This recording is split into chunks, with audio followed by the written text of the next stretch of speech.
what's the point of getting into politics if you don't want to try and make positive change? You know, being the mayor, you have privilege and you have power that most people don't have. For me, I feel there's an obligation to use my power and privilege to support those that don't have the power and privilege and that don't have a voice, and to fight for the rights of everyone. We had the first ever Gay Pride Festival this last year that the city's never had in a really small town, rural America, and that was awesome. And I think Durango citizens recognize that it's a beautiful place to live and we should have an equal opportunity to live there and be happy people. We had heard the Westboro Baptist Church was going to come to Durango, and people were so against what Westboro Baptist Church stood for, the hatred towards homosexuals and just their message, and so supportive of equity and justice mean to Durango and to Fort Lewis College and our community, that people came out en masse.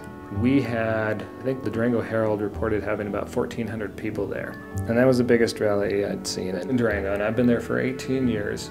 You make a choice, you have to stand out for what you believe in. I mean, I think politics is compromised to a certain degree, but there's certain things that you don't compromise on, and justice is one of those.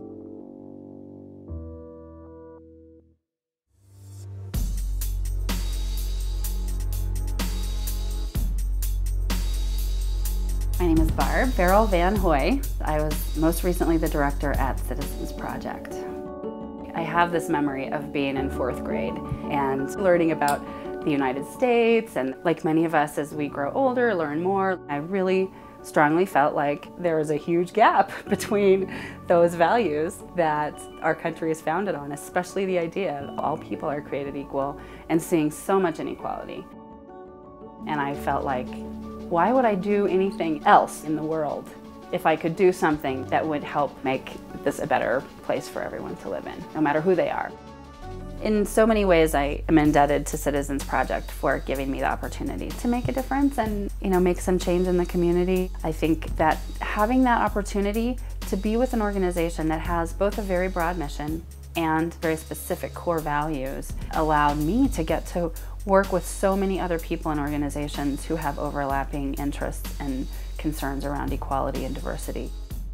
This last year was especially exciting with the City Council re-establishing the Human Relations Commission. I mean, I just feel so very proud of being able to make a difference and, make some change in the community.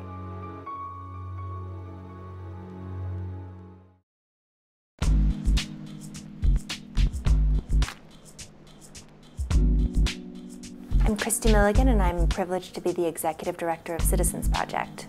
Citizens Project was founded in 1992 during a time of strife in this community, and we really, through tenacity and perseverance and watchdogging, we created a community where organizations can flourish and bring people together to give greater legitimacy to the idea that a more diverse community creates a better community. In 2010, we conducted an innovative awareness campaign where we invited the community to be a part of conversations. We had a multimedia blast. We used billboards and websites and all kinds of different media to reach out to people, to challenge them to think about what the community would look like without Citizens Project.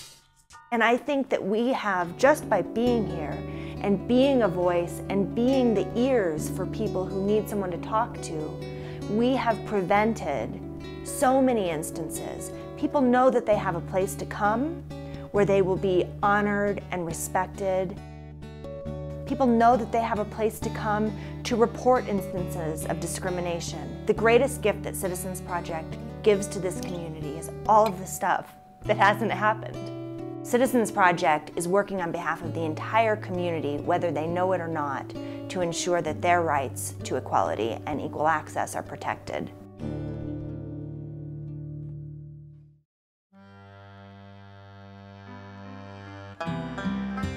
My name is Mark Tidd, and I'm the pastor of Highlands Church. The grace of God has embraced us all. How could it exclude anyone? And from the day we opened our doors, we said that the church would be inclusive of gay, lesbian, bisexual, and transgendered persons. With any heartfelt convictions, there are costs associated with it. When we were ready to start this church, the church that had been willing to sponsor us, both by helping us with a core group of people and some initial funding, We lost half of that original core and we lost all our funding, but there were still about 80 people interested in going forward. While there had been many losses, the people that were there was a deep and abiding satisfaction that when you just decide to do the right thing, there's a blessing, there's a joy in that, whether it succeeds or not. And now a year later, we have 350 people. I would say as a young church, the spiritual depth of our community comes from our LGBTQ community, because if they're still following Jesus after all the grief they've been through, these are some deep-rooted, tenacious people. The church at large gets much, much better by including everyone.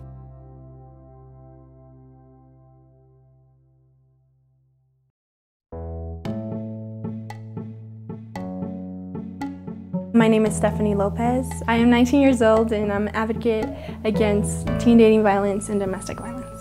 Project PAVE, I took a course. They came to our school. It was a 6-day course talking about healthy relationships, unhealthy relationships. I sort of knew some people who were going through that at that time. I got really interested and they wanted to start a club, so I signed up. Angels Against Abuse included different races, different sexual orientation. It was like all angels, it's all the students. I am currently a student at the University of Denver. I had the opportunity to submit a proposal for a program that I would like to start for Latino male allies. The machismo that exists in the Latino community. You look at the males and they really don't talk about being victims of abuse. And that's sort of where my program came out of. You know, you work so hard for something and you put your effort and energy into it.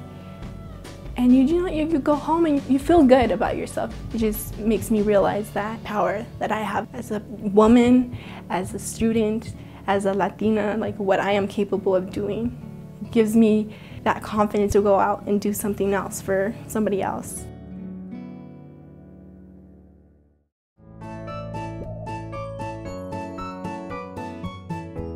I'm the chair of the governing council of the Not in Our Town Alliance of Fort Collins.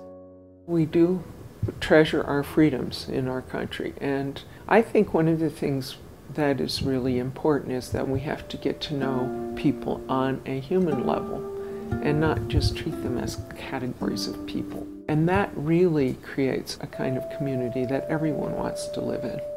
We have a hotline, which is both an email and a voice hotline that we monitor regularly. And we have 2 teams. One is called a response team and the other is called a prevention team. We've also held forums at times when something has happened that hits the newspaper. The most recent one that I've been involved in was a leafleting of Old Town Fort Collins by a neo-Nazi group. And they had come to town and had done leafleting that was anti-immigrant in nature. Just very ugly messages. So we had a community meeting. We invited pastors and community activists and organizations that we work with. We're a tiny little group, we're a small group, but I feel very strongly that we are doing a great public service as a volunteer group.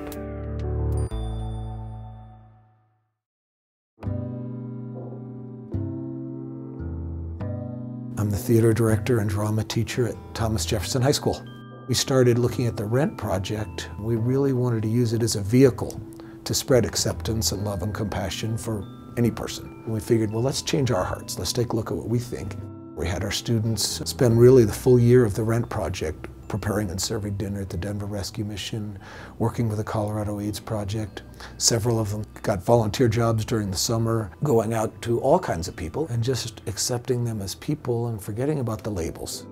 And what wound up happening, which was pretty amazing, was that when the kids performed the show, their hearts had been changed so much that it was genuine. It was not kids up there acting.